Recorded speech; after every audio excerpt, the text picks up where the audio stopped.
Ibu yang ingin dari materi yang disampaikan oleh Pak Desem, dipersilakan.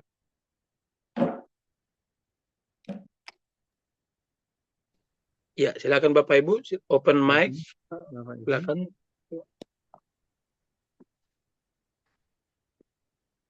Ada, silakan Bapak Ibu. Ini ada 12 nama, ada Pak Ahok, ada Pak Lamsar Silaban, Feel ada free. Pak Abdul. Ada Profesor Nelson juga dari Surabaya. Prof. Oh ya. Salam. Silakan. Salam Pak Desem. Iya. Salam Prof. Bagaimana Prof? Ada tanggapankah dengan apa yang kita renungkan tentang Hosea 4 ayat 6? Ya, cukup membangun sih. Bagi saya tadi agak sedikit terlambat karena dari MGC player tadi selesai, prayer selesai. Baru lihat lagi, oh Pak Desem ini hambanya luar biasa. Memberikan satu penguatan iman lah. Luar biasa. Terus berkarya, terus untuk ini ayatnya cukup membangun setiap pagi walaupun kita pernah membaca ayat itu, hambanya dari sisi lain dia bisa menguatkan, memberikan insight dari sisi yang lain itu sangat menguatkan kita. Itu saya kira harus terus bertekun dalam Tuhan, terus melekat dalam Tuhan. Memang itulah yang kita cari untuk bisa bersekutu supaya fire-fire, api-api yang menyala di hati pribadi ini berkumpul menjadi satu, menjadi besar. Yes. Itu yang diinginkan Tuhan. Saya kira itu dari saya tunggu dari teman-teman yang lain. Terima kasih hambanya, luar biasa. Thank you Prof. Thank you Prof. Ya, Halo. selamat pagi, Bro. Pak Desem. Halo Pak Nelson, lagi di Surabaya. Saya lagi di Surabaya, Pak Nelson. Prof. Nelson. Iya. Ya, boleh dong. Iya, Jadi, udah tuker nomor telepon ya. Nanti kita WA-WA-an ya. Saya lagi ada tugas, ada kelas play terapi di Surabaya sampai hari Sabtu. Ya, semoga lancar. Terima kasih Pak Desem udah sharing berbagi ya. Betapa pentingnya kita mempelajari, mendalami, merenungkan, dan melakukan firman Tuhan ya dalam kehidupan kita. Saya secara pribadi juga ternyata saya juga walaupun sudah lama melayani Tuhan, saya masih lemah ya di dalam eh, kehidupan saya. Saya masih butuh Tuhan, saya masih butuh firman Tuhan untuk menjaga hati saya. Ada dua ayat yang saya catat hari ini untuk menguatkan saya secara pribadi ya, untuk menjaga hati dan pikiran saya. Dari 2 Timotius 2 ayat 21, situ katakan, jika seorang menyucikan dirinya dari hal-hal yang jahat, ia akan menjadi perabot rumah untuk maksud yang mulia. Ia dikuduskan, dipandang layak untuk dipakai tuannya dan disediakan untuk setiap pekerjaan yang mulia. Untuk kita yang sudah lama melayani Tuhan, bukan berarti kita kebal ya terhadap eh, pikiran jahat. Kita lebih akan bisa jatuh karena motivasi, bukan karena kita melakukan kejahatan atau merampok ya, berbohong dan lain sebagainya. Tapi kita bisa punya di dalam diri kita pikiran-pikiran yang jahat, ya, motivasi-motivasi yang tidak benar, tidak murni, yang akan bisa menjatuhkan kita dan membuat kita tidak kudus di hadapan Tuhan. Jadi saya tusuk ya, secara pribadi bahwa firman Tuhan itu selalu akan menjaga hati dan pikiran kita. Dan ada satu ayat lagi tadi saya dapatkan ya untuk menguatkan saya. Jika kita melakukan sesuatu, ya segala sesuatu itu lakukan seperti buat Tuhan ya. Apapun juga yang kamu perbuat, perbuatlah dengan segenap hatimu seperti untuk Tuhan dan bukan untuk manusia. Jadi apa yang kita lakukan pada ibadah, nggak cuma ibadah, pekerjaan, ya, waktu kita membangun hubungan dengan satu sama lain, waktu kita bersama dengan keluarga, ya, bersama dengan istri, suami, anak-anak, lakukanlah itu seperti untuk Tuhan. Karena itu juga adalah ibadah. Ya, Kolose 3 ayat 23. Terima kasih Pak Desem, sekali lagi firman Tuhan selalu akan membantu kita bertumbuh, akan selalu membantu kita bisa melayani Tuhan, dan Tuhan akan berkenan. Amin. Amin. Thank you Pak Yudi. Beliau ini mentor saya. Wow, saya sangat bersyukur bisa bertemu di Zoom ini. Ya, saya sangat bersyukur para hamba Tuhan. Tidak dengan statusnya apakah pendeta, evangelis, sentua, no, enggak statusnya, tapi orang yang mau mengikuti Tuhan, mengikuti apa kata Tuhan, patuh pada Tuhan, itu adalah hamba Tuhan. Yang patuh melakukannya. Wow, itu luar biasa. Kata-kata Pak Yudi tadi ya, kita panggilnya selalu brother and sister, tapi di dalam dunia sekuler, di masyarakat umum kita panggil Bapak. Ya, terima kasih sudah merespon Pak Prof. Nelson ini juga seorang profesor di bidang yang keilmuannya itu sampai punya hak paten ya, sampai beliau juga mengalami kehidupan yang luar biasa, tidak mudah, pasti tidak mudah. Tetapi dia menjaga keilmuannya, bahkan dimanapun, di kolong langit pun dia menjaga keilmuannya, dan dia tidak membohongi ilmunya itu, dia tidak merusak integritasnya itu. Wah, itu apa ya, satu say in Indonesia dan no, tapi saya yakin kalian akan mengerti. Jamitana mangulu, khotbah yang hidup. Terjemahannya kurang enak ya, tapi bahasa Bataknya enak banget. Jamitana mangulu. Kehidupan Pak Nelson itu jamitana mangulu sama saya. Artinya suatu perenungan khotbah yang sangat hidup bagi saya. Baik, masih ada Pak Lamsar di sini, Ibu Melana, Pak Andre, Pak Ahok, silakan. Ya, Kita ya, bisa dengar suara saya, Pak? Ya. Ya, terima kasih Pak Desem. Firman-Nya sederhana. Hosea 4 ayat 6 kan semua orang sudah bisa pernah baca lah. Omong kosong kalau nggak pernah baca. Ya, selamat pagi semuanya.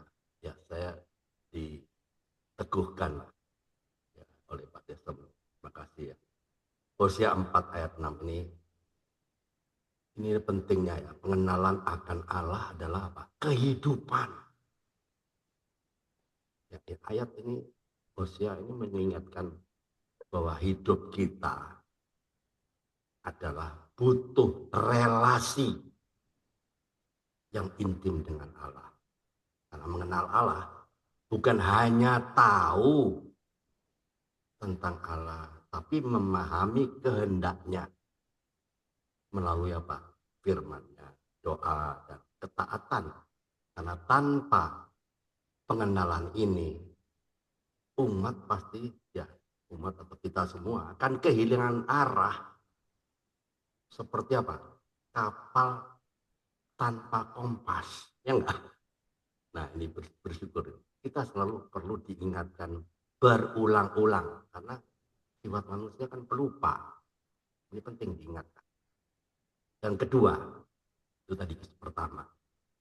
Kedua apa? Konsekuensi dari melupakan Allah ketika umat Tuhan melupakan firman-Nya. Jadi kita bisa rentan terhadap apa? Dosa,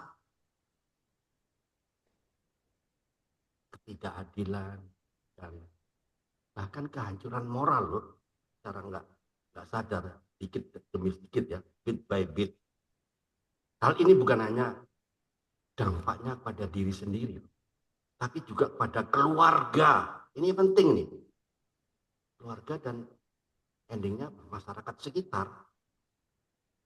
Ya, itu yang saya dapatkan. Terus ketiga adalah ya kita punya tanggung jawab secara pribadi. Setiap individu ya, setiap kita punya tanggung jawab kepada Allah untuk mengenal Allah. Tidak cukup bergantung kepada pemimpin rohani atau orang lain ya yang merasa apa baik atau apa. Tapi masing-masing harus punya kerinduan untuk mencari dan mengikuti kehendak Allah. Ini penting. Baik. Jadi pesan moralnya ya, pentingnya pengenalan yang benar tentang Allah adalah hidup tanpa mengenal Allah. Ujung-ujungnya apa? Kebinasaan. Karena mengenal Allah berarti memahami firman-Nya, hidup sesuai dengan kehendak-Nya. Dan ini mengajarkan kita untuk tidak puas hanya dengan iman yang sederhana. Yang penting aku sudah ikut Zoom loh Pak Desem. Udah dengar. Khotbah itu udah dengar, udah sering kali dengar. Gak cukup itu. Tapi kita harus terus bertumbuh dalam pengetahuan rohani. Supaya apa? Kita berbuah. Jadi jangan mengabaikan firman Tuhan karena ayat ini memberi peringatan untuk tidak mengabaikan pengajaran firman Tuhan ya. Ya lewat ini Pak Desem ini saya suka, saya senang. Saya tidak pernah boleh saya tidak bisa absen ikut ini. Selalu menguatkan saya, meneguhkan saya, dan membuat saya mempunyai satu keberanian untuk mengambil keputusan yang benar dan kita hidup yang bermakna. Penting. Supaya apa? Ya berdampak terhadap keluarga, terhadap masyarakat sekitar, bahkan kepada generasi-generasi berikutnya. Ya. Kenapa? Ketika kita melupakan Allah, dampaknya tidak hanya pada dirinya sendiri kan, ada keluarga loh. Nah, inilah, jadi kita endingnya ya, kita punya hikmat, hidup dengan hikmat. Ya. Ya, pesan moralnya adalah pentingnya hidup dengan hikmat, yaitu menyelaraskan. Ini penting, tindakan kita dengan firman Tuhan, sehingga hidup kita hidup yang tadinya jauh dari Allah membuat kita mudah, yang jauh dari Allah mudah jatuh dalam kesalahan yang tidak perlu ya. Jadi hikmat Allah selalu membawa kita pada jalan yang benar. Amin. Makasih Pak Desem. Amin, puji Tuhan. Terima kasih Pak Andre menguatkan. Ada yang resen Ibu Melana, silakan Ibu Melana.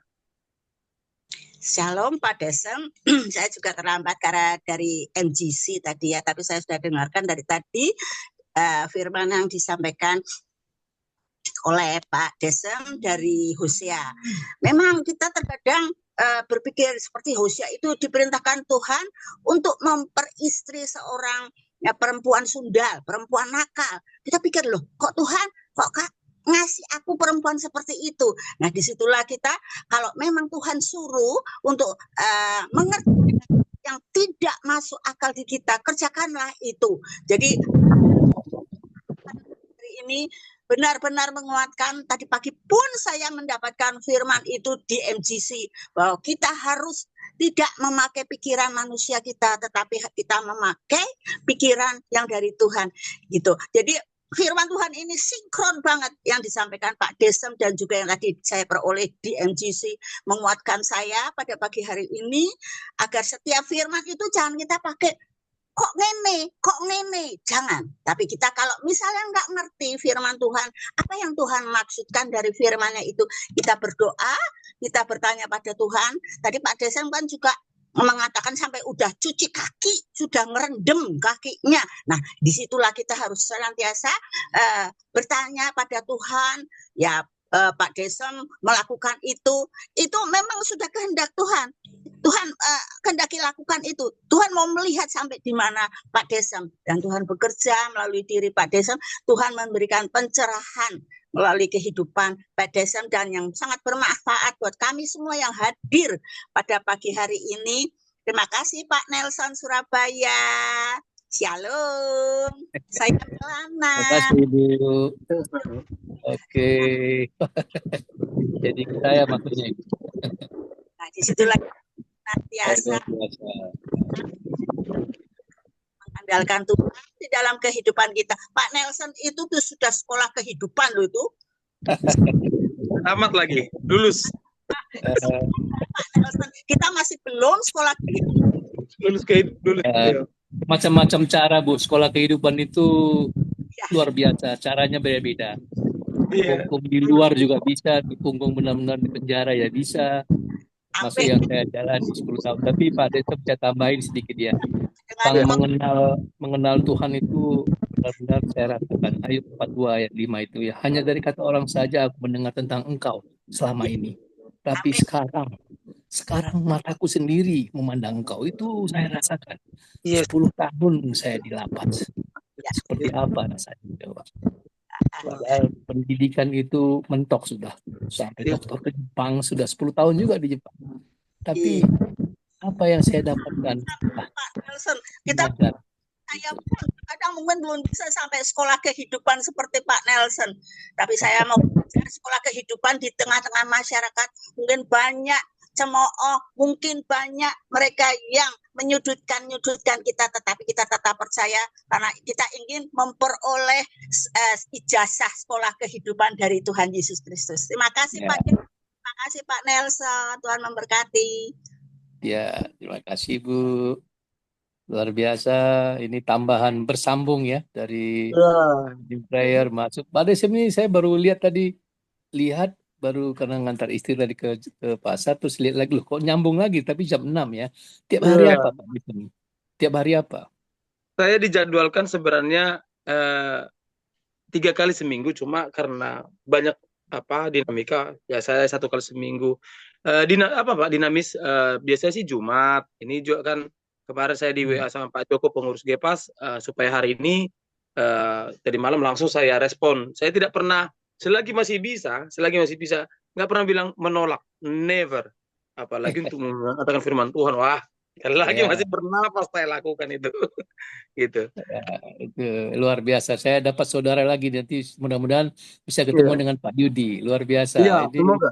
dari sini Pak Yudi sampai hari Sabtu saya usahakan walaupun saya di timur tinggal, Kenal. beliau ada di Oh barat. iya, beda ini ya. Ya, Pak Tapi Yudi. saya agak free-nya itu mungkin Rabu malam besok Pak ya. Karena kalau Kamis saya ada acara, Jumat juga saya ada acara sama Bro Pak Desem juga. Sabtu Oh, saya udah balik ke Jakarta. Jumat Jadi dengan Pak Desem di Surabaya. enggak, lewat Zoom juga Oh, oke. Pak Nelson. Ya, kita ada temuan diskusi Alkitab. Jadi Oke. kita sebenarnya base-nya itu di Jakarta, cuma karena Oke. eh, kita biasanya sebulan sekali ada pertemuan diskusi Alkitab. Kalau Pak Nelson bisa join juga nggak apa-apa, nggak harus ketemuan kita. Hari Jumat malam Pak, jam 7.30 malam sampai jam Oke. 9. Pembicaranya dulu terapis tapi jadi pendeta. Terapis anak Oh, berkebutuhan khusus. Dia luar sekarang biasa. memimpin gereja di Ambon. Ya, Oh, ya, ya, ya. ya nanti Ya, bisa mungkin perkenalan nanti juga. kita kaitkan dari penelitian saya tentang magnesium untuk Oke. anak-anak berkebutuhan khusus. Itu saya buat tentang Nah, Wow, very ini wonderful. tahu ini luar boleh biasa. join Pak. Ya, Boleh join Pak ya di dari pertemuan sisi kami. makanannya nanti.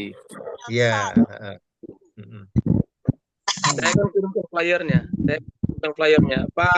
Pak Nelson, kita fokus pada mental health dan fokus kepada membangunkan sumber daya manusia. Maka beliau ada di Cipta Aliansi Edukasi CAE dan saya ada di kampusnya. Jadi kita fokus kepada membangun manusia seutuhnya, termasuk anak berkebutuhan khusus yang sering diabaikan bahkan tanda kutip dibuang. Tadi Ya, malam saya oke, ketemu. bagus. Oke, silakan Pak. Iya, iya, saya berharap ada kesempatan itu ya Pak Nelson ya, Prof. Baik, Bapak Ibu, saya sangat yakin berulang kali saya bilang ini, besi menajamkan besi, manusia menajamkan samanya manusia. Jika Bapak Ibu terbangun dan menjadi berkat, itu sangat bersyukur. Saya tadi melihat beberapa kali Pak Lamsar buka kamera dan sepertinya Pak Lamsar Silaban dari Medan ini beliau ingin menyampaikan sesuatu. Silakan Pak Lamsar. Iya, luar biasa. Ya. Ya, sorry. Jadi pagi-pagi ini memang sedikit ada sibuk. Tapi saya selalu stay tune, dengar firman Tuhan dari hambanya Pak Desem. Saya menikmati tadi firman Tuhan ini bagaimana melalui hambanya Pak Desem Tuhan bersuara betapa pentingnya kesetiaan dan ketaatan.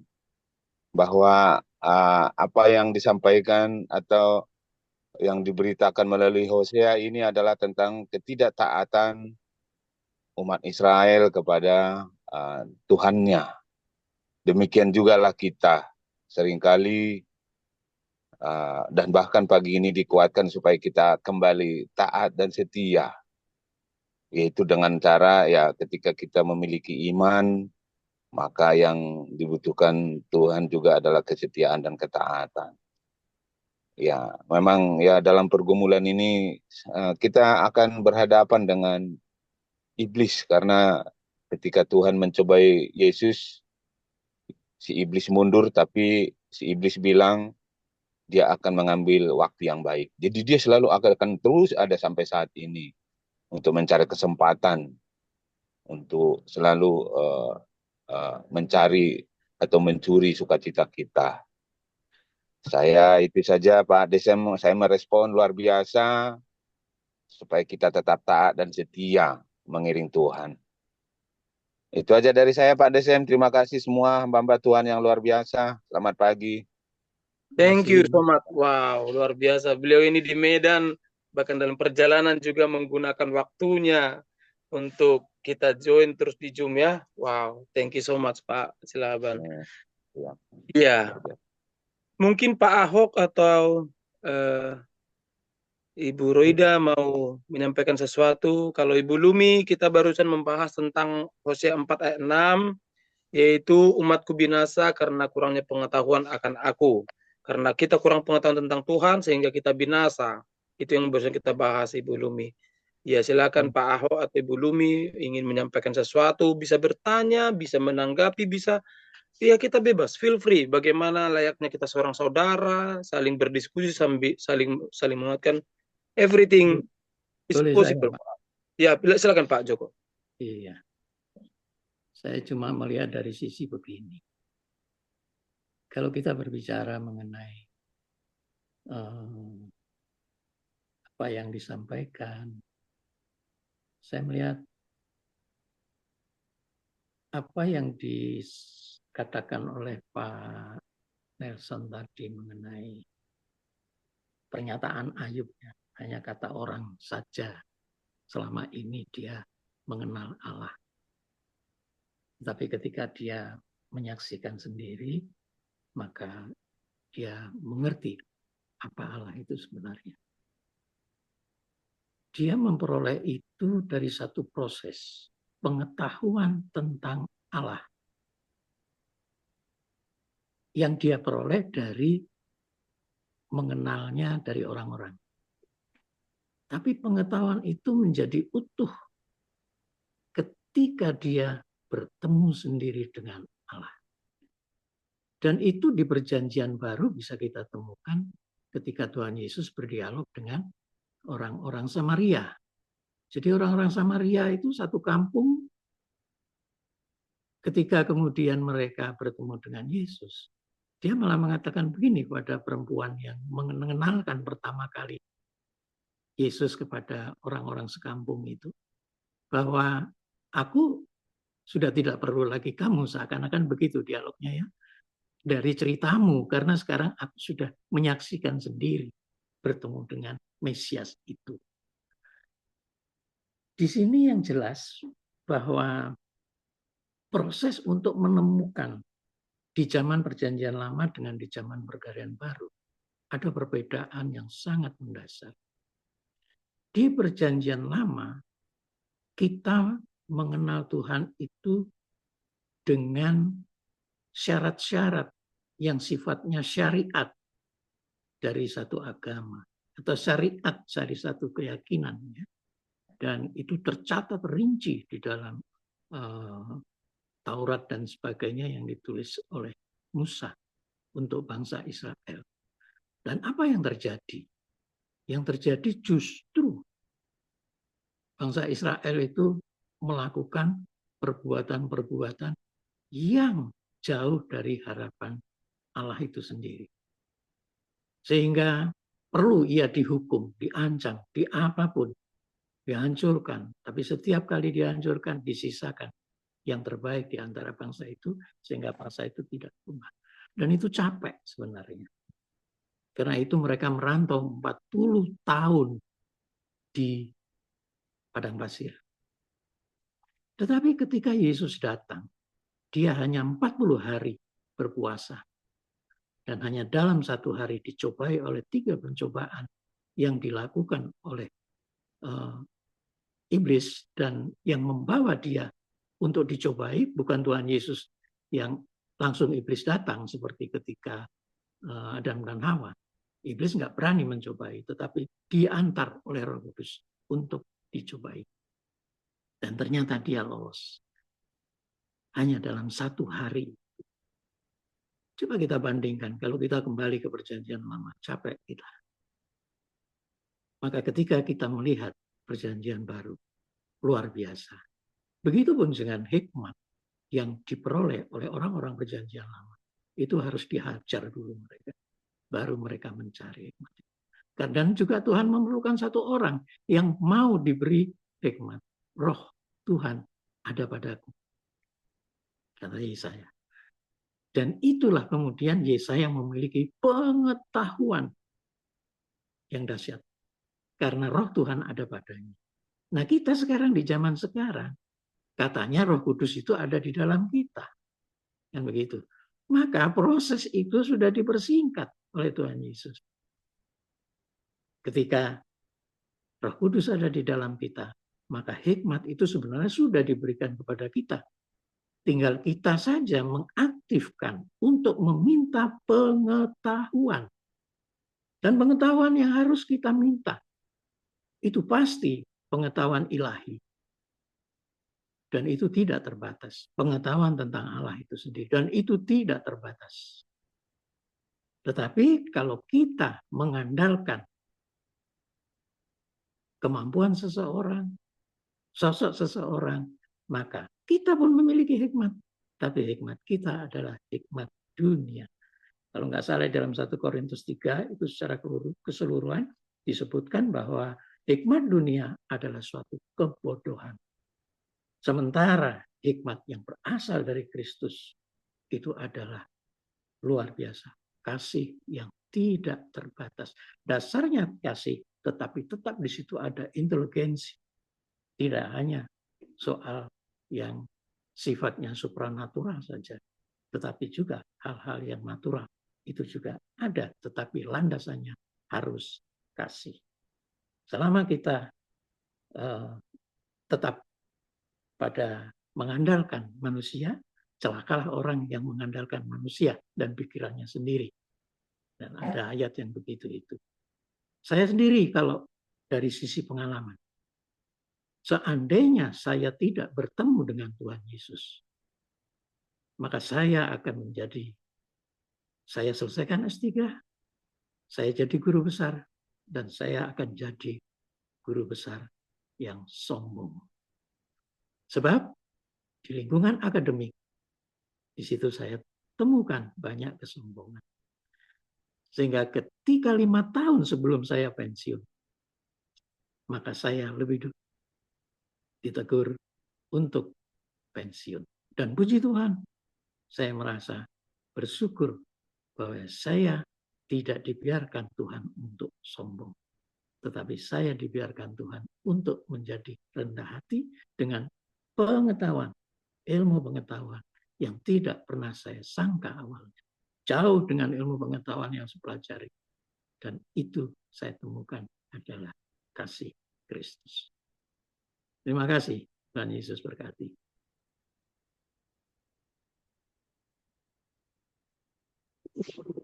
Puji Tuhan.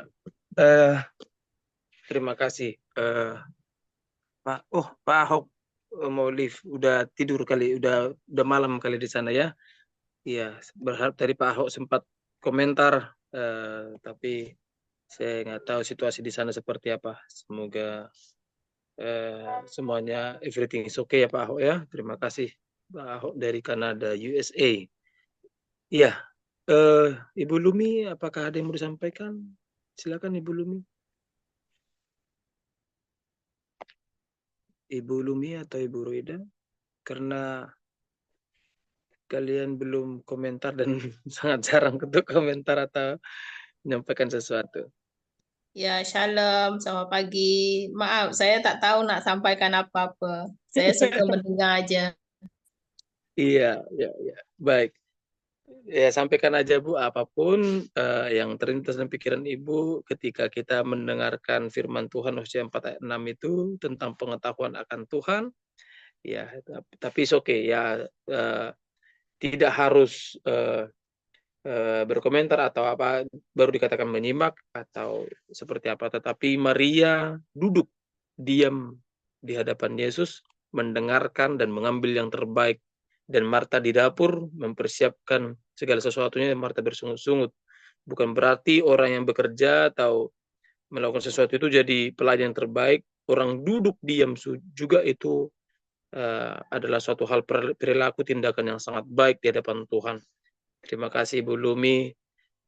Jadi Pak Saud, karena sudah semua buka suara dan berkomentar atau merespon, Ibu Roida ini masih dalam perjalanan, ini kami kembalikanlah ke Pak Saud. Jadi nggak ada lagi alasan Pak Saud bilang, saya mau dengarkan aja. Nggak ada lagi, karena sudah semua. Silakan Pak Saud. Iya. Kayak orang bilang kalau makan itu menikmati lebih enak daripada bicara. Kita nikmati. Ya, puji Tuhan, terima kasih Pak Desen. Dalam pertemuan ini memang temanya mengambil dari Hosea 4 ayat 6. Saya masih ingat sebelumnya ada anjuran dari Pak Desen agar kiranya semua peserta yang masuk sudah membaca ya kitab Hosea itu supaya dapat gambaran. Nah, ternyata memang ketika merespon apa yang disampaikan Pak Desem, saya berani mengatakan masih jauh dari apa yang seharusnya ya isi daripada Hosea tersebut. Rupanya mungkin banyak yang belum membacanya. Sehingga bertanyanya juga, karena gini, sebagai dokter kita biasa begitu. Ketika kami dikatakan akan study case, kira-kira gitu ya. Penyakit A, silakan baca bukunya. Bila perlu, lihat pasiennya. Kira-kira gitu ya. Supaya nanti ketika berbicara, ya pembimbingnya akan menyampaikan pengantarnya, dialognya banyak. Ya, termasuk bicara tentang gejala, tanda, kenapa begini, obat, gitu ya. Dan sebagainya. Itu membuat jadi menarik. Kalau ditanya kenapa bisa gitu, karena memang punya basic yang bagus dan mau belajar. Nah, itu biasanya begitu ya. Gitu. Tapi ya tidak mengapalah gitu ya. Saya suka bilang dalam sebuah pertemuan ya tergantung semuanya kepada Pak Desem yang memandu. Ya, memancing pertanyaan kah, menguraikan fokusnya kah ya. Sehingga yang belum membaca bisa dapat memahaminya. Oke, terima kasih. Saya hanya menyampaikan beberapa kilas dari kitab Hosea, gitu ya. Gitu. Karena kita yang suka membaca Alkitab akan memberikan catatan-catatan khusus kitab ini apa istimewanya, gitu ya. Selalu ada memori-memorinya begitu. Nah, kitab Hosea ini berbicara tentang kasih Tuhan yang kepada umat ciptaannya, khususnya bangsa Israel, karena ini perjanjian lama gitu. Karena perjanjian lama nanti dengan perjanjian baru agak berbeda. Karena kami dunia dokter ini berkembang terus. Itu terapi dulu, Pak. Gitu ya. Terapi zaman now nggak begitu, gitu ya. Ada perkembangan alat, perkembangan ini, gitu ya. Nah, kira-kira seperti itu. Jadi kita mengikuti ilmu kedokteran yang tercanggih, gitu ya. Yang diakui supaya tidak jadul, orang bilang kok masih pakai yang dulu, nggak apa-apa. Tapi yang dulu itu pun bisa jadi suatu pelajaran ketika dimasukkan ke teknologi yang kita pakai sekarang. Jadi tidak ada salahnya perjanjian lama ketika perjanjian lama itu dibawa ke perjanjian baru, gitu ya. Nah, itu tentunya. Ya, nama Hosea sendiri adalah keselamatan, ya. Sedangkan Gomer itu adalah wanita sundal yang diberikan gambaran oleh Tuhan sebagai umat Israel yang pada saat itu melakukan persundalan atau perzinahan jauh dari jalan Tuhan, melanggar perjanjian-perjanjian yang sudah ditetapkan bersama Musa waktu itu ketika mereka dibawa keluar dari Mesir. Nah, kira-kira ada perjanjian-perjanjian yang ditetapkan sehingga itu dikunci dengan berkat dan kutuk. Kira-kira begitu ya. Nah, itu dilanggar. Nah, itu ringkasnya itu apa yang dilanggar ya Bapak Ibu. Saya bukan pembicara utamanya gitu ya. Kira-kira gitu. Nah, di sini kalau sekilas dibawa ke perjanjian baru, maka Hosea itu adalah Yesus ya. Karena Hosea itu keselamatan, jadi tidak ada keselamatan kecuali ada satu nama yaitu Yesus gitu ya. Jadi ketika kita bicara Hosea, kita bicara tentang Yesus, harusnya memang begitu ya, karena dia adalah wujud daripada keselamatan yang sejati ya dari Tuhan itu sendiri. Yohanes 3 ayat 16. Nah, kan agak berbeda ya pastor ya. Karena dokter itu menganalisa butuh pop-pop gitu ya. Nah, sedangkan Gomer itu adalah gambaran manusia ya, baik itu umat pilihan maupun yang semua yang bukan umat pilihan tapi sesungguhnya dipilih oleh Tuhan. Tapi manusia ya kita ambil kalau Gomer itu adalah Roma 3 ayat 23 ya, kira-kira gitu. Manusia ya telah jatuh dalam dosa dan kehilangan kemuliaan Tuhan. Nah, kira-kira seperti itu. Dan sedang menuju upah dosa adalah maut. Nah, ya, itu istilah dari Gomer. Nah, karena Tuhan ingin menyatakan gambaran ini, maka digambarkanlah sebagai suatu pernikahan, gitu ya. Nah, karena cinta, itu karena Yohanes 13 karena begitu besar, karena mempelai laki-laki itu adalah Hosea, mempelai laki-laki di perjanjian baru adalah Tuhan Yesus, gitu ya. Dan mempelai wanita yang si Gomer itu adalah kita, kira-kira begitu. Ya. Nah, dalam kisah ini memang Tuhan memberitahukan bagaimana Gomer yang bersundal, yang berzina ini dikasihi oleh Tuhan, diminta oleh Tuhan untuk dinikahi karena Tuhan sedang berbicara tentang dirinya dan umatnya melalui Hosea ini. Nah, ternyata di dalam perjalanannya pun Gomer walaupun sudah punya anak 3 masih tetap hidup dalam persundalannya, kira-kira gitu ya. Sehingga di pasal 6 atau berapa itu dia ditebus kembali gitu ya, untuk hidup kembali. Ya, kita juga seperti itu. Itu sering gambaran karena nanti dalam perjalanannya bangsa Israel itu sangat dikata Yeremia menjadi ratapan bagi dia ya, karena ini setara dengan Yesaya juga sampai masa pembuangan. Kalau saudara baca pasal-pasalnya begitu ya. Akhirnya dia dibuang lalu dibawa kembali. Tapi itu yang seperti saya katakan waktu Pak Desem mau menyampaikan, di dalam saya memimpin sakramen pernikahan, Hosea 2 ini selalu saya bawa Pak, ayat 19 dan 20 ya. Laki-laki itu akan mengatakan janji nikahnya ayat 19 dan 20. Lalu si wanita akan membalas dengan aku akan, kira-kira gitu ya. Ya. Aku akan mendengarkan engkau suamiku gitu ya dalam kasihnya. Jadi dibalik begitu. Ya, pimpinlah aku sehingga aku mengenal Tuhan ya dan setia. Nah, itu istilahnya orang bilang Pak Dokter ini dengan pendeta-pendeta yang lain berbeda cara memimpin pernikahannya. Ya kembali saya katakan sesuai pengenalan kita akan Tuhan saja. Karena kita mengerti Kidung Agung ya tentang kisah cinta dan juga Hosea. Nah, oke. Ketika akhirnya gitu ya Gomer ini gitu ya kita katakan melahirkan 3 anak, Tuhan juga memberitahukan ya, anak pertama namanya Yisrael, ini Tuhan ingin memberikan teguran kepada Yehu yang memang membabi buta membunuh semuanya, baik keturunan Ahab dan lain-lain ya. Karena di Yisrael lah dibunuh. Nah, itu kira-kira kisahnya. Nah, Lerohuma Tuhan mengatakan anak perempuan yang kedua ini aku tidak menyayanginya. Tetapi kalau saudara baca nanti selanjutnya di pasal berapa itu, aku akan menyayangi Lerohuma, ya. Nah, lalu Loami, dia tidak jadi umatku, aku akan mengatakan dia menjadi umatku. Jadi itu kisahnya di Hosea 1 ayat 4 dipulihkan lagi. Jadi Tuhan itu adalah Tuhan yang mengasihi dan memulihkan. Artinya begini,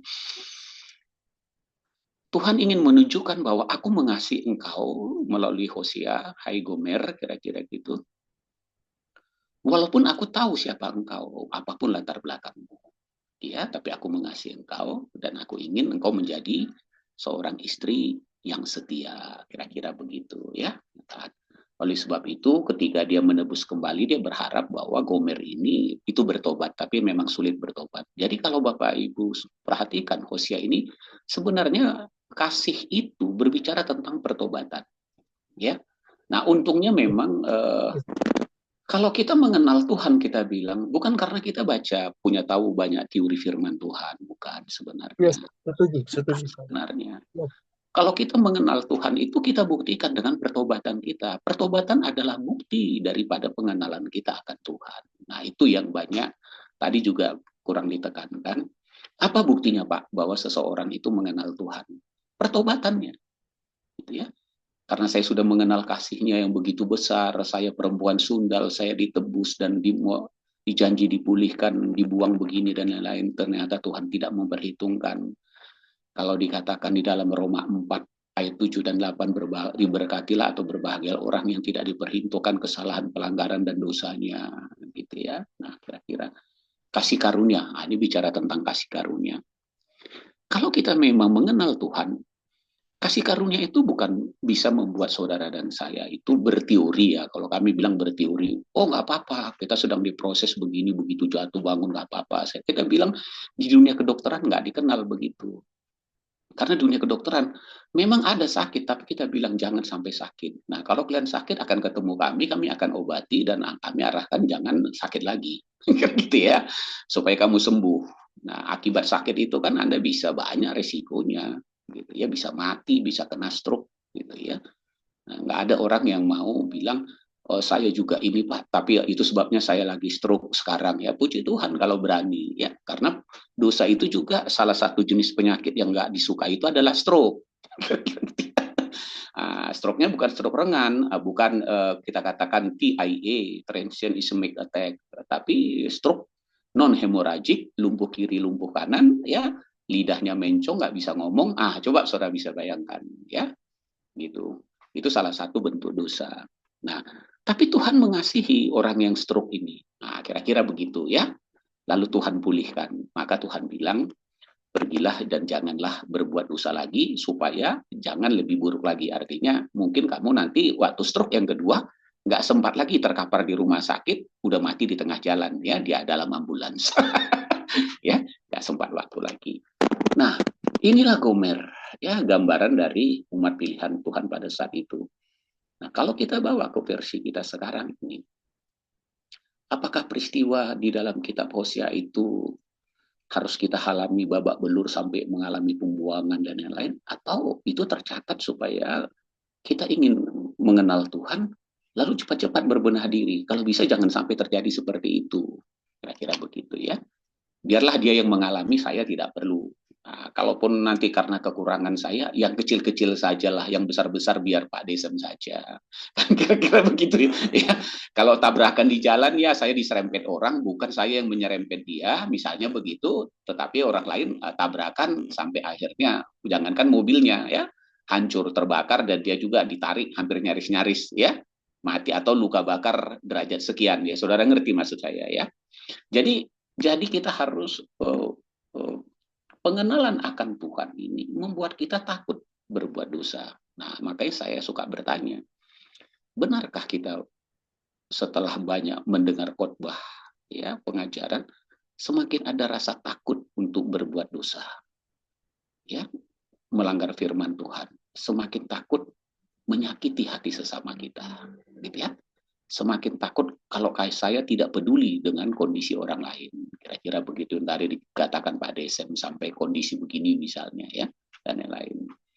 Nah, ada nggak rasa takut? Jadi rasa takut ini rasa takut positif, bukan rasa takut yang negatif. Nah, ini yang harus tumbuh di dalam diri kita, bahwa kita mengenal Tuhan. Nah, saya bersyukur Pak Desem menyentuh Amsal 1 ayat 7 ya Pak ya. Ya. Awal pengenalan akan Tuhan itu adalah takut akan Tuhan. bukti bahwa kita awal pengenalan kita takut akan Tuhan, emangnya apa sih takut akan Tuhan? Takut akan Tuhan pertobatan. Gitu. Jadi kalau orang nggak bertobat, nggak akan pernah mengenal Tuhan. Nah, sehingga kita nggak heran, ya, ketika Tuhan Yesus berbicara dalam Matius 7, gitu ya, ayat 21-23, dia hanya bilang begini, kamu berseru kepadaku Tuhan, Tuhan, tapi kehendak Bapakku supaya kamu bertobat, kamu nggak mau. Ya, bertobat itu kan mengasihi Tuhan dan sesama. Ya, lalu engkau mengatakan, wah kami bernubuat, kami mengusir setan. Lalu Tuhan bilang, aku tidak pernah mengenal kamu. Nah, jadi masalahnya begini, kalau kita merasa yakin kita mengenal Tuhan, coba kita tanya, Tuhan kenal nggak sama saya? Nah, itu penting. Ya, karena perasaan kita saja kita sudah mengenal Tuhan. Kadang-kadang begitu ya, kebablasan ya. Ini bukan bicara tentang kita katakan dari umat jemaat biasa saja sampai kepada rohaniawan, apapun titelnya no problem bagi saya gitu ya. Karena kalau memang mengenal Tuhan, Tuhan kenal enggak? Karena di dalam Matius 7 ayat 23 itu kan dia katakan, enyahlah daripadaku, hai kamu yang melakukan kejahatan. Jadi pengenalan akan Tuhan atau dikenal akan Tuhan itu dibuktikan dengan kita tidak melakukan kejahatan lagi. Itu sehingga Rasul Paulus sendiri ketika mengajarkan hal ini kepada muridnya Timotius dalam 2 Timotius 2 ayat 19 ya. Tadi sudah ada yang menyentuh ayat 21 tentang perabot dalam rumah mau dipakai yang mulia atau tidak, tapi ayat 19 jelas Rasul Paulus menulis sangat tegas kepada Timotius bahwa gitu ya, Tuhan itu mengenal siapa milik kepunyaannya dan meterainya itu ada pakai meterai ya. Tuhan mengenal siapa kepunyaannya. Nah, kita lihat meterainya. Apa Pak meterainya? Kadang dia bilang barang siapa yang menyebut nama Tuhan hendaklah ia meninggalkan kejahatan. Jadi orang yang masih bermain-main dengan kejahatan dengan alasan begini, kita manusia, kita proses, kita begini, saya katakan ya berarti Anda masih kanak-kanak gitu ya. Ya anak-anak kan masih duniawi gitu ya. Belum bisa membedakan yang baik dan yang buruk gitu. Ya nggak apa-apa lah gitu ya. Umur boleh sekian lama, titel boleh banyak, jam terbang boleh banyak, tetapi ya firman Tuhan mengatakan suka dengan bilang gini, menurut sudut waktu kamu harusnya sudah jadi pengajar. Yang disebut dengan pengajar itu dewasa sebenarnya ya, bukan yang pengajar ya Pak saya udah khotbah kok Pak, saya sudah ngajar, saya udah jadi dosen. Bukan itu konsep pengajar tuh. Karena Yesus kalau dibilang pengajar dia tidak lepas dari amanat agungnya Pak gitu ya. Karena amanat agung Tuhan Yesus Matius 28 ayat 20, dan ajarkanlah mereka untuk melakukan segala sesuatu. Bukan berteori. Nah, kami di kedokteran ini, teori itu penting. Teori itu penghantar untuk kami semakin fasih dalam mempraktek. Nah, praktek itu membuat kami semakin elegan, kita bilang ya, semakin mantap dalam mempraktekkannya. Semakin banyak kasus ini, saya semakin mantap gitu. Karena maka kadang kita dokter bilang, aduh saya dapat kasus ini, tapi kasus ini ada dengan yang mengikuti penyakitnya ada ini. Waduh saya belum pernah. Coba, oh dokter Desem tuh, saya bilang gitu ya, pernah mengalami gitu. Kita telepon, dokter Desem, minta petunjuk dong, saya pasien dengan X gini-gini umur sekian, tapi ada masalah ginjal Pak. Ini membuat kita jadi ragu. Oh begini caranya, blok dulu ginjalnya, gitu. Karena ini udah pengalaman, betul kan? Atasi dulu ginjalnya, baru selesaikan yang lain. Karena kalau tidak nanti dia mati. Oh gitu Pak, oke. Nggak akan dikasih tahu bagaimana mengatasi blok ginjal. Karena kita sudah tahu, hanya dikasih tahu blok dulu ginjalnya. Kira-kira gitu ya. Amankan dulu ginjalnya, supaya, oke, thank you dok. Lalu kita amankan ginjalnya. Berhasil. Karena apa? Kenapa Pak Desem bisa? Karena dia sudah punya pengalaman ya menangani kasus seperti itu. Nah, hal ini yang membuat kita mengerti bahwa Hosea, ya kitab Hosea itu memang ya kerinduan Tuhan. Nah, coba Bapak Ibu buka lagi kitab Hosea pasal terakhir. Itu penutupnya jelas kok. ditulisnya gitu. Jalan-jalan Tuhan itu lurus. Ya. Nah, bagi kita yang mau mengenal Tuhan benar, kita akan mentaatinya. Tapi kalau kita mau melupakan, nggak mau kenal, ya, tapi pemberontak tergelincir di situ. Gitu ya. Itu kuncinya. Gitu. Makanya Tuhan juga mengingatkan ya di dalam firman-Nya dalam perjanjian baru. Nah, misalnya apa? Jalan yang lurus itu Tuhan Yesus bilang dalam Lukas 9 ayat 23, barang siapa mau mengikut aku, ya, ia harus menyangkal dirinya. Lalu orang pikir, menyangkal diri apa ya Pak ya? Nah, ini nggak bakal bisa ya. Karena kalau kita bilang dalam dunia kedokteran, misalnya itu satu, dok, penyangkalan diri apa ya? Berarti kamu nggak bisa dong nangani kasus itu. Iya dok, soalnya saya penyangkalan diri juga kagak tahu.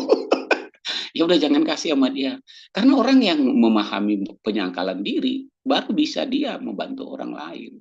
Makanya banyak orang Kristen merasa bahwa dia jadi Kristen, menyangkal diri. Mereka mengira apa yang dikatakan Tuhan Yesus itu kayak isapan jempol teori begitu saja. Gitu ya. Kayak kalau kami dokter lain, mengikuti Yesus penyangkalan diri. Langsung kunci penyangkalan diri itu apa yang harus saya lakukan, begini. Menurut Rasul Paulus itu kayak mana? Ini. Kita terapkan. Mau mikul salib setiap hari apa itu artinya? Kita terapkan. Nah, dalam mengikut Yesus itu walau apapun itu terapkan. Nah, waktu penerapan itulah kita misalnya bisa kadang-kadang, aduh ini gimana? Jelas ya Pak Disem ya, gitu ya. Tidak langsung fake. Tetapi kita sedang mengarah ke sana. Makin lama ya makin baik, makin ngerti penyangkalan diri itu apa. Gitu. Nggak langsung menyangkal diri, plok gitu. Kalau ada hamba Tuhan, rekan saya yang bilang ini, kamu nggak ngerti sih ya. Gitu. Kalau profesor yang bisa jawab begitu. Karena kalau profesor tuh selalu bilang gini sama kami ya. Salah satu almarhum Prof. Tobing ya, ahli profesor orang nomor 1 stroke di Indonesia udah meninggal ya. Gitu ya. Ya dia di UI. Dia selalu nanya dengan umurnya. Ditanya sama mahasiswa, ada spesialis yang lagi dilatihnya asistennya. Dia tanya sama kita, oke Saud, ya. Apa tanda-tanda ada penyakit stroke? Mati, Prof. Gitu ya. Dia nggak bilang salah. Benar, tapi sebelum mati. Gitu loh maksudnya ya. Ya, sebelum mati apa? Nggak dibilang salah. Memang karena ada orang kena stroke langsung mati. Dia tahu gitu ya. Tapi sebelum mati apa? Nah, ada yang tahu gini. Baru diurut gitu sistematisnya. Dari yang ringan sampai yang berat. Sehingga kalau kamu ketemu ini, misalnya orang stroke, ada lumpuh dengan tanda ini, kamu tahu ini tingkat keberatannya apa. Ya kan gitu ya. Apa yang harus segera kamu lakukan. Jangan mendengar stroke langsung panik. Kan gitu ya, padahal masih transient ischemic attack misalnya. Ya, masih pengantar gitu. Nah, ini yang membuat kita bahwa, saya katakan, bagaimana mungkin kita bisa bertobat seperti yang diminta oleh Hosea dalam kitab Hosea. Karena itu ada pertobatan yang pura-pura lah di situ gitu ya. Nah, Tuhan menginginkan pertobatan yang sungguh. Maka dia bilang, aku akan menjadikan engkau istriku dalam kesetiaan. Dan itu dia sudah terapkan. Jadi kitab Hosea ini Pak, digenapi oleh Tuhan Yesus ketika dia datang. Gitu ya. Ketika dia datang, ya, murid-muridnya juga panik semua sampai akhirnya ya dipulihkan selama 40 hari. Dan ketika itu mereka langsung bergerak. Mereka mampu. Ya. Mampu menjalankan karena mereka sendiri sudah hidup dalam pertobatan. Nah, ini yang mau saya sampaikan bahwa gitu loh. Kalau nanti mau berbicara tentang okultisme, maka kan harus ada kunci bahwa kalau orangnya dalam keadaan sadar, bukan yang dikuasai secara penuh, kan gitu ya. Kayak di Girasa kan, Tuhan Yesus kan orangnya udah gila kan, nggak mungkin diajak ngomong. Kayak kami pun kalau dokter ada pasien yang memang harus apa namanya, harus kami tangani dulu, nggak perlu kami tanya, langsung masukkan, ya, masuk UGD, pasang ini, nggak usah tanya dulu, kita udah tahu dengan gejala ini apa yang harus kita lakukan. Setelah udah selesai, baru nanti ada yang nanya, ya, makanya kita bilang alu anamnesa, menanya tentang si pasien, ya, melalui orang lain yang mengantar atau keluarganya. Nanti sudah selesai, orang itu udah bisa tenang, baru kita tanya tentang diri dia. Nah, itu juga sistem kerohanian begitu. Yesus mengatakan begitu sih. Makanya di Girasa itu dia usir dulu setannya. Udah selesai baru dia mengikut Yesus. Nggak dicatat banyak, tetapi Yesus akan mengajar dia dengan baik ya setelah legion itu keluar. Nah, Bapak Ibu dikasih oleh Tuhan Yesus Kristus. Kuncinya tetap saya katakan begini, bahwa orang nanti yang kalau dia sadar, ya Pak Desem ya, pasti langkah pertama adalah dia harus mengaku bahwa itu salah. Iya, okultisme ini salah. Nah, itu dia bilang, Pak, tapi saya nggak bisa lepas dari sini, saya nggak punya kemampuan. Tapi saya tahu salah, itu penting. Dan saya mau bertobat. Nah, itu pasti kuncinya. Itu fondasi, itu pasti fondasi. Ya, makanya kita katakan seperti itu. Karena memang di dalam Hosea ini ceritanya begitu. Kamu adalah istri yang sedang bersundal. Nah, gitu ya. Kamu sadar nggak? Gitu. Walaupun dia ternyata masih hidup, tuh tembus. Makanya kadang-kadang kita suka heran. Kok dia sudah Kristen tapi masih okultisme? Kira-kira gitu ya. Begini, begitu. Nah ini supaya dia bertobat. Nah itu contohnya. Jadi pengantar dari Pak Desem ini memang ya kembali lagi tadi saya katakan. Gitu ya. Karena Tuhan izinkan saya seorang hamba Tuhan yang masuk ke dunia kedokteran. Sehingga pola pikir saya menganalisa Alkitab dan kebenaran firman Tuhan itu dari segi ilmu kedokteran, ya itu aja, ya. Apa itu tubuh manusia, apa ini gini, apa itu dosa, apa itu penyakit, semua patofisiologinya apa, mikrobiologinya, tanda-tanda laboratoriumnya apa, ya gejalanya apa, gitu ya. Semua kita kaji dulu supaya kita bisa memberikan bantuan yang tepat. Nah, ada nggak tanda-tanda ini diagnosa diferensial, diagnosa bandingnya? Jangan sampai saya salah. Dengan gejala ini ada 3 penyakit. Kira-kira gitu ya. Mata kuning itu banyak penyebabnya. Ada ductus colidochus ya, itu dikandung empedu. Ada hepatitis juga banyak, A, B, ya dan lain-lain. Kita langsung memeriksa semua. Nah, supaya kita tahu persis ini apa sebenarnya. Sehingga makanya orang yang seperti ini kita bilang ada yang rawat jalan, ada yang rawat inap, Pak. Nah, kira-kira gitu ya. Ada rawat jalan, ada rawat inap. Itu keputusan dari dokter karena menganalisa penyakitnya dan membuat itu dalam medical record. Nah, makanya saya suka bilang begini, ini mohon maaf ya, bukan hanya memberitahukan saja. Jika kita mendengar firman Tuhan, membaca Alkitab, buatlah catatannya, ya. Catatan rohani di sini apa, kasusnya apa, kenapa dia begini, apa maksud Tuhan. Kita baca-baca berulang, fokus gitu ya. Makanya saya suka bilang, saya bukan orang yang anti Pak Desem, ya, pembacaan Alkitab 1 tahun. Untuk awalnya silakanlah baca dulu, ya. Yang penting jangan setelah udah sampai Wahyu ada bosan udah bacanya, ya. Tapi saya lebih suka gini, baca dululah kejadiannya supaya kamu tahu. Kalau kamu nggak menguasai kejadiannya, nanti kamu nggak ngerti apa-apa. Karena itulah kejadiannya, kira-kira gitu ya. Kejadian diciptakan manusia, nanti ketemu kejadian Tuhan rencananya apa, kejadian jatuh dalam dosa, apa sebabnya, apa akibatnya. Daripada lari-lari kemana-mana, nah kami dalam dunia kedokteran ini, pelajari dulu ini secara mendalam. Makanya dia jadi sarjana kedokteran. Ya kita kan 2 titelnya ya, esket ada gitu ya. Secara teoritis kita pelajari, prakteknya dengan kodok, dengan mayat, ya dengan alat-alat laboratorium. Baru nanti setelah selesai masuk jadi dokter muda, praktek. Nah sebelum itu kita udah dilatih cara menjahit, cara ini. Jadi nggak perlu lagi masuk, ngikutin seniornya, masuk di bagian anak, ikutin opening. Kita pelajarannya ngeri Pak. Ya makanya kita bilang gini, sebanyak-banyaknya seorang hamba Tuhan di sekolah teologi membaca buku, pasti kalah dengan dunia kedokteran. Karena banyaknya gitu ya. Baca begini, makanya kurus-kurus semua. Dulu saya tinggal tulang gitu ya, harus jaga malam lagi, nangani pasien lagi. Itu masih koas dokter muda Bapak Ibu. Udah bayarannya mahal, energi habis. Nah setelah udah selesai baru kita mulai gemuk. Karena apa? Kita sudah dapat lagi pengertiannya. Tapi ketika kita masih mahasiswa kedokteran, dokter muda, itu kalau ada apa-apa sedikit, apalagi mau ujian Pak, ya mau ujian nih, tidak boleh tidak dari kepala Pak. Rambut, warna rambutnya apa, posisi rambut sampai ke ujung kaki semua tak boleh terlewatkan. Makanya statusnya tebal begini. Lalu itu ditanya, kenapa rambutnya ini, kenapa begini? Nah, tujuannya supaya memang ini calon dokter ini memahami betul. Jadi yang di buku itu masuk di dalam sini Pak semuanya. Ya, nggak ada sempat lagi baca buku. Nah, jadi masuk. Nah, kita berharap memang sebenarnya orang-orang yang terjun dalam pelayanan Tuhan, yang membimbing hal rohani, orang-orang yang suka baca ya Alkitab dan suka bertanya tentang apa yang tercatat tertulis di situ, sehingga gitu ya, sehingga dia bisa mampu nanti memahami ketika dia praktek, kira-kira begitu. Nah, itulah Hosea yang saya tahu ya. Hosea adalah sebuah gambaran yang sudah digenapi oleh Yesus. Nah, sebagai penutup saya katakan kayak mana supaya kita bisa mengenal Tuhan, Pak? Sesuai dengan Amsal 1 ayat 7. Itu Rasul Petrus yang sudah membukanya. Nah, itu karena tadi ya Rasul Petrus yang sudah membukanya. Di dalam 2 Petrus 1 ya khususnya ya, untuk kita mengenal Tuhan itu ayat 5 dan 7 itu harus kita lakukan sungguh-sungguh. Semakin kita menguasainya. Karena nanti ayat 8 dan 9 dikatakan kamu akan menjadi giat dan berhasil dalam pengenalanmu akan Tuhan. Jadi yang pertama kali kebajikan.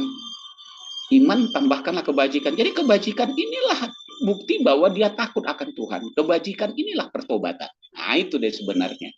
Ya, karena aku ingin berbuat kebajikan, maka aku ingin mengenal Tuhan. Tambahkan pengetahuan, tambahkan penguasaan diri, tambahkan ketekunan, akhirnya saleh, kasih. Nah, terus Rasul Petrus berani bilang, kalau ini ada padamu berlimpah-limpah, kamu akan dibuatnya giat dan berhasil dalam pengenalanmu akan Tuhan. Nah, kan sudah ada jalan keluarnya. Nah, tinggal kita lakukan aja itu. Ingin berbuat baik. Haleluya. Ya, maka kita akan mengenal Tuhan. Kira-kira begitu ya. Tuhan Yesus memberkati. Jadi ada jalan keluarnya. Supaya nanti maksudnya kalau sudah orangnya dibebaskan dari okultisme, langkah selanjutnya ya dia bagaimana untuk dapat mengenal Tuhan. Jangan lagi mengulangi lagi.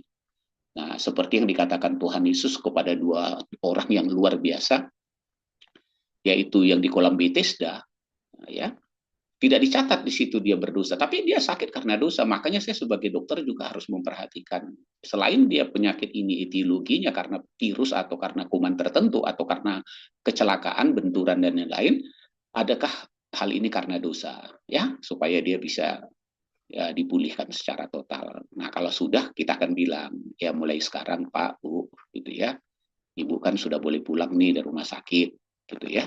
Nah, jangan berbuat dosa lagi, gitu ya. Jadi kayak mana caranya ya? Nah, kita kan harus jalan keluar. Itu juga wanita perzinahan. Aku pun tidak menghukum engkau, pergilah dan mulai sekarang jangan berbuat dosa lagi. Nah, itu Tuhan minta bertobat sebenarnya. Nah, kalau kita tidak memberikan solusi jalan keluar supaya tidak berdosa lagi, saya bingung, apa sebenarnya pekerjaan kita? Gitu kan? Tidak tahu bagaimana membimbing orang supaya tidak berbuat dosa lagi. Karena kita bilang, tidak ada manusia yang tidak berdosa, Pak. Benar, tidak ada. Kita ini kan dari orang yang berdosa yang sudah dipindahkan. Dan untuk tidak hidup lagi dalam kegelapan. Itu harus diajarkan. Nah, Yesus sudah memberikan solusi itu. Para rasul juga sudah ya menulisnya.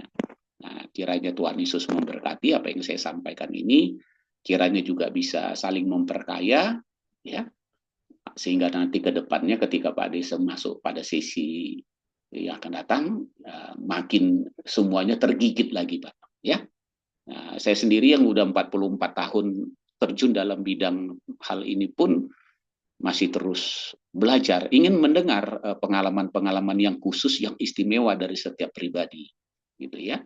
Karena setiap pribadi itu memiliki keistimewaan yang khusus, yang wajar dan patut kita dengar. Karena beda, Rasul Paulus beda, Pak Desem beda, ya, punya semua pribadi itu punya keunikan yang perlu kita dengar, gitu ya, supaya kita memperkaya diri kita. Kira-kira seperti itu. Tuhan Yesus memberkati, Pak.